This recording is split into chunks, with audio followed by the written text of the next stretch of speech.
এই জমিন ভাগ বাটোয়ারা করে ধর্মনিরপেক্ষতার জন্য ভারত আর মুসলমানদের জন্য, ইসলামের জন্য বাংলাদেশকে বন্টন করা হয়েছে। এখন বাংলাদেশে তোমরা ধর্মনিরপেক্ষতার গান গাও, কাহিনীটা কি? তোমাদের যদি ধর্মনিরপেক্ষতা এত পছন্দ হয়, চলে যাও সেই দেশে যেই দেশে ধর্মনিরপেক্ষতা আছে, যেই দেশে আপা আছে। যাও, তোমার আপা ধর্মনিরপেক্ষতা চেয়েছে, ধর্মনিরপেক্ষতার দেশে চলে গেছে। আপার জ্ঞাতি গোষ্ঠী আন্ডা বাচ্চা সাউজা আসো, পছন্দ না হলে ধর্মনিরপেক্ষতার জন্য সেই দেশে চলে যাও।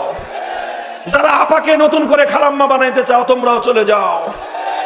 আর আমরা পরিষ্কার বলি, আমরা তোমাদেরকে বিতাড়িত করতে চাই না। আমরা বলতে চাই, এ দেশে তোমরা থাকবা, আমরা থাকবো, সবাই থাকবে, তবে এ দেশে থাকতে ইসলাম মেনেই থাকতে হবে।